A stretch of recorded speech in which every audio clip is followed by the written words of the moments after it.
Breaking news: tensions in the South China Sea have escalated to an unprecedented level, sending shockwaves through diplomatic circles and military command centers around the world. The South China Sea, a vital artery for global trade in a region rich in resources, is now on edge. The world's attention is fixed on this stretch of contested waters, where the stakes have never been higher. At the heart of this crisis lies the BRP Sierra Madre, a rusted World War II-era vessel intentionally grounded by the Philippines decades ago. Once a forgotten relic, it has become the epicenter of a global standoff, a symbol of resistance, and a flashpoint for potential conflict. Hundreds of Chinese maritime militia vessels, backed by imposing Chinese Coast Guard ships, now encircle the second Thomas Shoal. Their presence is a show of force, a calculated move to assert dominance and intimidate the small Filipino garrison. On board the battered hull, Filipino Marines stand resolute. They are outnumbered and outgunned, yet they remain the last line of defense for their nation's sovereignty, holding their post with unwavering determination. Their mission is clear and unwavering: to hold their ground, to ensure that the Philippine flag continues to fly over this remote outpost, and to send a message to the world that their nation will not be bullied into submission. But this is more than a simple territorial dispute. It is a test of wills, a confrontation with global implications. The world's most powerful nations are watching, calculating their next moves, and weighing the costs of intervention or inaction. The air is thick with anticipation and anxiety. Every shadow on the horizon, every movement in the water, could signal the beginning of a new chapter in this high-stakes drama. The tension is palpable, and the risk of miscalculation grows with each passing hour. In Beijing, the halls of power are abuzz with strategy sessions. In order to tow away the Sierra Madre would not just be an act of aggression, it would cross a definitive red line, one that could trigger a cascade of consequences far beyond the shoal itself. Such a move would shatter the fragile peace that has held for years, and it would almost certainly invoke the U.S. Philippine Mutual Defense Treaty. American warships already patrol the Pacific, signaling their readiness to stand by their ally if the situation spirals out of control. The question now is no longer if a conflict will erupt, but how it will unfold. Military planners on all sides are gaming out scenarios, preparing for the unthinkable, and hoping that cooler heads will prevail before shots are fired. The fate of the region and perhaps the balance of power in Asia hangs on this forgotten warship. The Sierra Madre, battered by time and the elements, has become a symbol of resistance and a pawn in a much larger game. This standoff is a microcosm of a larger geopolitical struggle, a contest between rising powers, established alliances, and the rules that have governed international relations for decades. It is a battle between the principles of international law and the realities of raw power.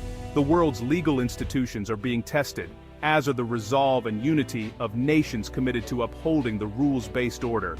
The Chinese vessels inch ever closer, probing the Philippines' resolve, testing the limits of patience and endurance. Each maneuver is a calculated risk, a move in a dangerous game of brinkmanship. Around the globe, newsrooms buzz with updates, analysts debate possible outcomes, and ordinary people watch with growing concern as this high-stakes maritime drama unfolds in real time. The BRP Sierra Madre is no longer just a ship. It is a tripwire, a symbol, and a potential trigger for a conflict that many fear is not only possible, but perhaps inevitable if diplomacy fails. The final red line is about to be tested. Decisions made in the coming days could determine the fate of nations and the future of peace in the region. The stakes are impossibly high, and the world holds its breath, waiting to see whether reason or aggression will prevail. The Philippines stands firm, a symbol of defiance and national pride. Across the country, citizens rally in support, their voices echoing the determination of those stationed on the front lines. The outcome of this standoff will not only shape the future of the South China Sea, but could also redefine the balance of power in Asia for generations to come. The world is watching, and history is being written in these contested waters. For many years, the Philippines adopted a policy of cautious diplomacy with China, carefully balancing its national interests while seeking to avoid open confrontation. The hope was that by engaging in dialogue and maintaining friendly relations, the country could unlock economic opportunities, attract Chinese investment, and ensure peace in the region. Filipino leaders believed that a softer approach might yield mutual benefits, especially in trade, tourism, and infrastructure development. However, this strategy ultimately proved ineffective. Despite diplomatic overtures, Chinese incursions into Philippine-claimed waters only intensified over time. Chinese vessels continued to assert their presence in the West Philippine Sea, often disregarding international norms and the Philippines' sovereign rights. Recognizing the growing threat, a new administration in Manila has taken a markedly different approach. The government has shifted from quiet diplomacy to a more assertive and proactive stance, determined to defend the nation's interests and maritime territory. In a bold move, the government has tripled its patrols in the West Philippine Sea. This significant increase in naval and Coast Guard activity signals a clear intent to protect Philippine waters and deter further encroachment. The Philippine Coast Guard and Navy are now more visible than ever, conducting regular sovereignty patrols and maintaining a constant presence in contested areas. Their vigilance sends a strong message to both allies and adversaries. This increased presence not only challenges China's expansive claims, but also reassures Filipino fishermen who depend on these waters for their livelihoods. The Coast Guard's support helps restore confidence among local communities, allowing them to fish without fear of harassment. Through these actions, the Philippines has come to realize that diplomacy, when not backed by credible deterrence, is ultimately hollow. Security and sovereignty require both dialogue and the willingness to defend national interests. The era of quiet diplomacy has ended.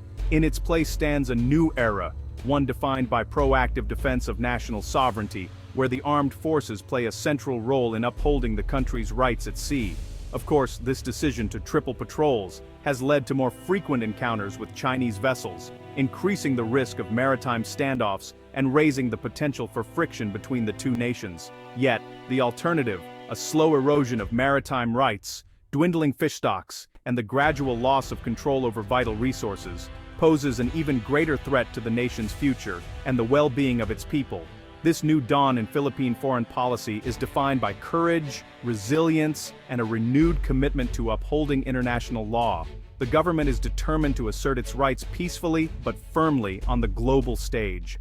The message is unmistakable: the West Philippine Sea is Filipino, and the Philippines is there to stay. The nation's resolve is stronger than ever, and its presence in these waters is a testament to its enduring sovereignty. As the world watches closely, Manila stands firm, determined to protect its maritime rights and set an example for other nations facing similar challenges. The Philippines' strategic pivot is now a defining moment in the region's history. The Philippine Coast Guard faces relentless gray zone tactics from China. China uses its vast fleet to harass and block Filipino vessels. The goal: make it impossible for the Philippines to operate in its own waters. Chinese vessels, larger and more aggressive, engage in dangerous maneuvers. The maritime militia swarms key areas, forming blockades. High-powered water cannons and lasers are used against Philippine ships. This unending pressure tests the professionalism of Filipino sailors. It's a daily fight for survival, a testament to their courage. On July 12, 2016, the Philippines achieved a landmark victory. The Hague Tribunal invalidated China's 9-line claim. The ruling affirmed the Philippines' rights within its exclusive economic zone. China rejected the ruling, escalating its aggressive behavior. Despite this, the ruling remains the cornerstone of the Philippines' strategy. It transforms the dispute into a clear case of law versus defiance. The Philippines is taking a bold stand against China's disinformation campaign by embracing a strategy of assertive transparency. Instead of responding with secrecy or silence, the Philippine government invites the world to witness events as they unfold in real time. This approach centers on meticulously documenting and widely publicizing every instance of China's aggressive actions in the contested waters. By ensuring that these incidents are captured on camera and shared globally, the Philippines challenges China's version of events. Journalists are embedded directly on patrols, risking rough seas and tense encounters to capture first-hand accounts of harassment and intimidation. Their presence ensures that the world sees the reality on the water, not just official statements. The powerful images and videos they produce cut through propaganda, exposing the falsehood of China's narrative of peaceful development. These visuals become undeniable evidence, making it harder for the truth to be ignored or distorted. This radical transparency not only galvanizes public support at home, uniting Filipinos behind their Coast Guard and Navy, but also draws the attention of the international community. It helps build coalitions with allies who see the evidence for themselves. As a result, diplomatic statements are no longer just words. They are backed by concrete, visual proof. This compels other nations to respond more forcefully and credibly to China's actions. While the Philippines may not have the naval power to match China ship for ship, it is winning the crucial battle for hearts and minds, both domestically and internationally, by showing courage and transparency.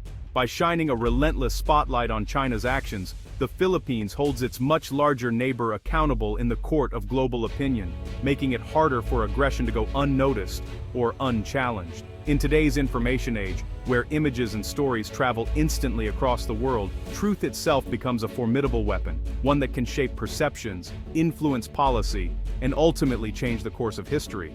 Tensions boiled over in June 2024 at Ayungin Shoal. Philippine naval personnel faced unprecedented aggression from the China Coast Guard. The assault marked a significant escalation, with direct attacks on Filipino sailors. Manila condemned the act as piracy, releasing damning evidence. The international response was swift, solidifying global opinion against China. The incident underscored the risks involved in every mission. It became a defining moment, hardening the Philippines' resolve.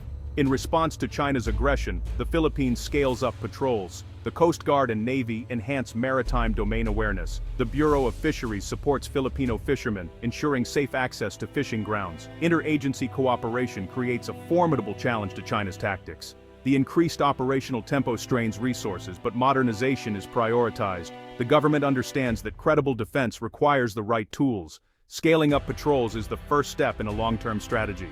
The Philippines is building a resilient shield for the nation.